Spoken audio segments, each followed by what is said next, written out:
Let's talk about the 8051 microprocessor architecture.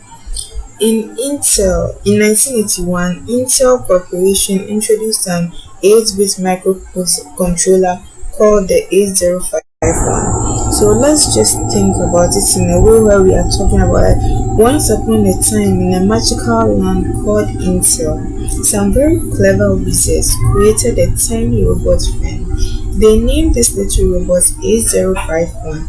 It was so small you could hold it in your hand, but it was very, very smart.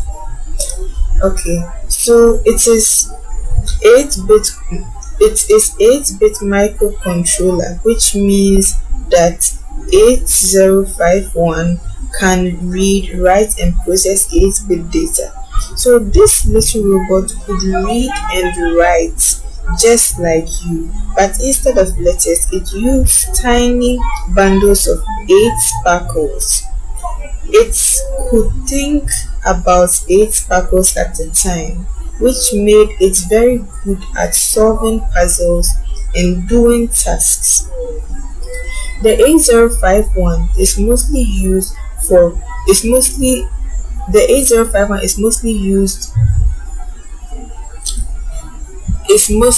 used microprocessor is mostly used microprocessor in robotics, home appliances like MP3 player, washing machines, electronic iron, etc. So the 8051 robot was so helpful that it started living in all sorts of places. It helped other robots dance. It made music players sing. It taught washing machines how to clean clothes, even showed irons how to make clothes smooth and neat. The 8051 microprocessor has the following salient features. Now let's look at these features.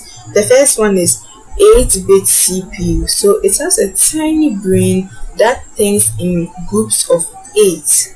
Now followed by on-chip clock oscillator. So it has its own clock, so it always knows what time it is. Now 4K bytes of internal program memory, into brackets code memory or ROM. So it has a special memory where it keeps all its important instructions. Now 128 bytes of internal data memory RAM. So over here, what I'm trying to say is it has another memory where it can write down things it needs to remember for a short time. Now the 64K bytes of external program memory address space. So that just means that it can talk to other robot friends and share lots of information. And then okay, so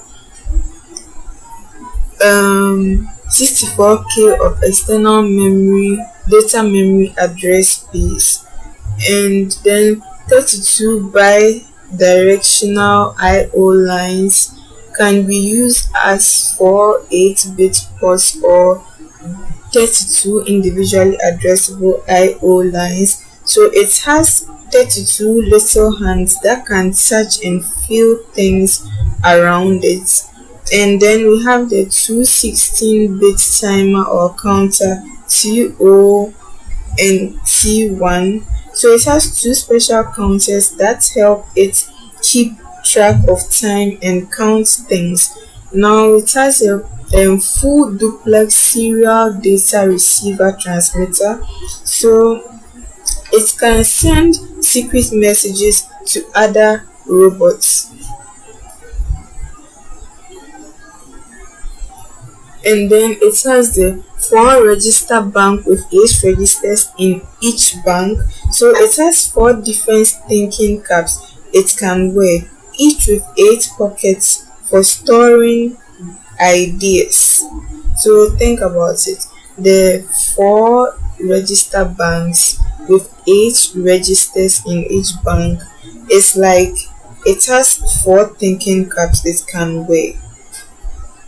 Each of these four thinking caps has eight pockets for storing ideas. Do you understand? So it's like the sorry. So the four register banks contain eight registers in each bank. Okay. So the next thing is that it has 16-bit program counter and a data pointer. So what what is what 16 bits and a data pointer. So it has a map called the program counter that helps us remember where it is in its tasks. Now the next thing is eight. It has 8 bits program status word. So it has a special word, program status word, that tells it how it's feeling and what it's doing. The next thing is 8-bit stack pointer. It can remember 8 things at once without forgetting. That that's its stack pointer. Then we have finally the 5-vector interrupt structure, where it knows 5 different ways to handle really important messages, into brackets interrupts. Okay.